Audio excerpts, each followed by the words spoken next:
I gotta say, I like things being secure. And when it comes to having secure things in your life, like passwords, it's important to know what you should go with. And in my opinion, if you're not securing your passwords nowadays and you're writing them down on paper, like imagine someone comes along and they're just like, oh, this is a nice notebook. What's in here? Ooh, a bunch of emails and passwords for things. Thank you. I'll take all your money. I mean, yeah, it doesn't really go like that, but I'm going to compare Dashlane and LastPass in this video.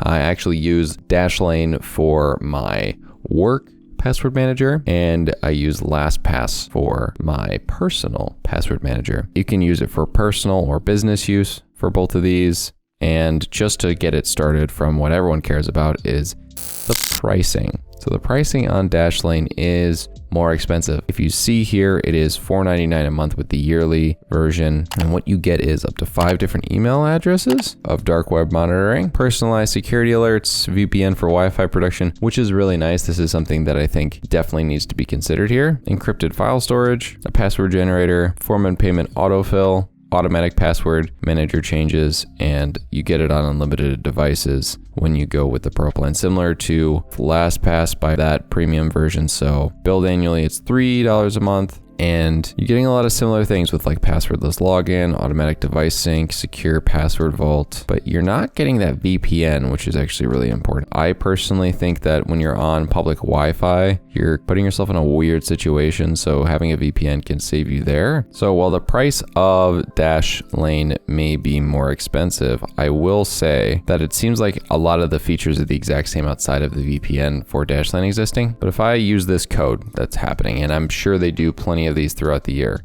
and I apply this promo code, it'd be $29.99.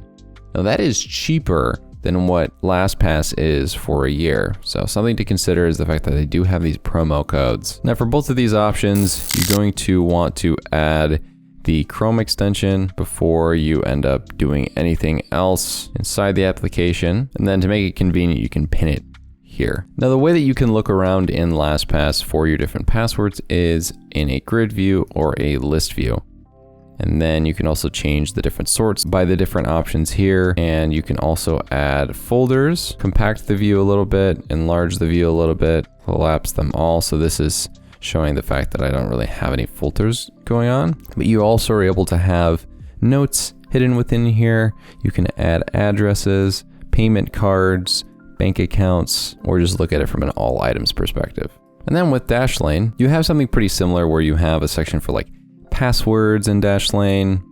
You can click on here and go to the website of anything you want, just like the same way you can do it here. Then there's a payments option, there's a personal info option, so you can have things like your name, and this can do an entire form fill out for you, which is really nice. You can also add IDs, so I think this is really good to add pictures of things that you want to quickly be able to access. It's nice to have things on cloud storage, but it's not as secure as something like Dashlane or LastPass. You also have the ability to share different items specifically with colleagues, but both of these have really nice options when it comes to filling things out and for auto-generated passwords. So if I were to make a new password, here you can generate any sort of password and change the length, the letters, digits.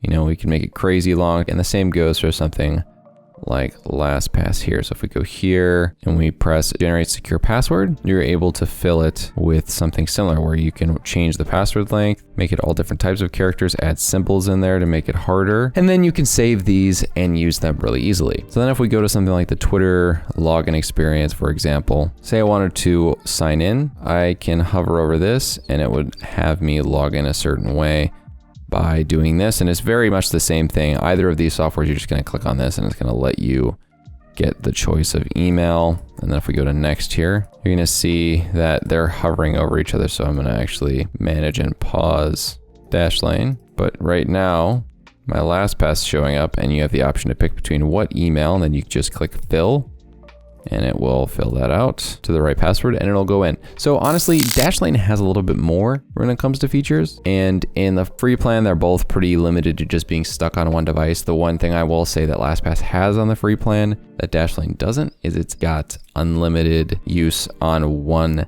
type of device. So if we go here, simple password management on your favorite device, where as with this, it's access on one device type, computer or mobile. So I was able to sync my passwords between my laptop and my desktop really easily. Whereas if I was to do that on Dashlane, I'd have to pay for premium if I wanted to do it. And even more than that, the family side of things, if you get this family option for LastPass, it's just so cheap. $4 a month for 6 people is so cheap. And $7.49, not nearly as cheap, but the VPN protection is something that a lot of people could care about. So if you're interested in having a VPN and a password manager together, you may want to go with it. But hopefully that gave you just a decent look at the 2 different password management softwares. Hopefully this gives you a decent look at how to improve your productivity even more.